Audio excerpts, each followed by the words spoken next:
अब राजा जय सिंह की ग्राम प्रधान की बातों में रुचि बढ़ने लगती है। वे पूरे ध्यान से उसकी बातें सुन रहे थे। आगे गांव का सरपंच बोला, और महाराज सबसे विचित्र और हैरान कर देने वाली बात तो ये है कि वे पौधे आपस में किसी मानव की तरह बात करते हैं। ग्राम प्रधान की ये बात सुन कुछ देर पहले जो राजा उसकी बातों को हल्के में ले रहा था, अब वो चौंक कर बैठ जाता है कि पौधे आपस में बातें करते हैं, और वो भी बिल्कुल मनुष्य की तरह बोलकर। राजा के साथ साथ पूरा राज दरबार विस्मय से भर जाता है। सभी चौंक कर एक दूसरे का मुंह ताक रहे थे। राजा जय सिंह हैरानी से ग्राम प्रधान से कहता है, ऐसे कैसे हो सकता है कि पौधे आदमियों की तरह बात करें?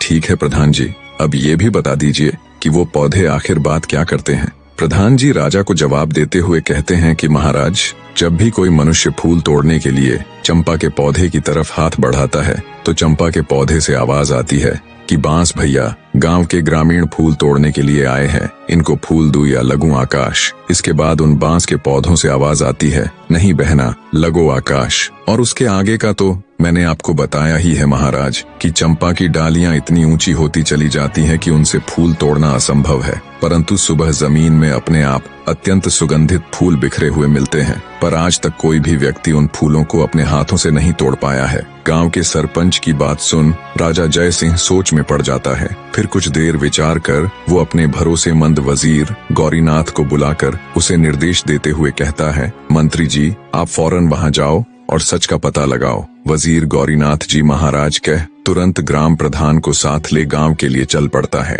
कुछ ही देर में मंत्री और ग्राम प्रधान उन बोलने वाले रहस्यमयी चंपा और बांस के पेड़ों के पास पहुंच जाते हैं। सरपंच के साथ राजा के खास मंत्री को देख गांव वाले भी उत्सुकतावश आसपास इकट्ठे हो जाते हैं। मंत्री जब घोड़े से उतरकर उस चंपा के पौधे के पास जाकर देखता है तो उसे बिल्कुल उसी अवस्था में पाता है जिस प्रकार गांव प्रधान जी ने दरबार में राजा को बताया था। बांस के पेड़ों के बिल्कुल बीच में खड़ा चंपा का पौधा अपनी अलग ही छटा बिखेर रहा था। उसके फूलों से उठती भीनी भीनी खुशबू से कुछ देर के लिए तो मंत्री जी भी मदमस्त हो जाते हैं। तंद्रा टूटते ही उन्हें राजा का आदेश याद आता है तो वे उस चंपा के पौधे के पास जाकर जैसे ही उसके फूल को तोड़ने के लिए अपना हाथ आगे बढ़ाते हैं, तभी चंपा के पौधे से मानव आवाज आती है जिसे सुनकर मंत्री ठिठक कर रुक जाता है। चंपा का पौधा बोला, हे बांस भैया, हमारे मंत्री जी मेरे फूल तोड़ने आए हैं, इनको फूल दूं या लगूं आकाश? तभी बांस के पौधों में से एक साथ आवाज आई, ना बहन चंपा,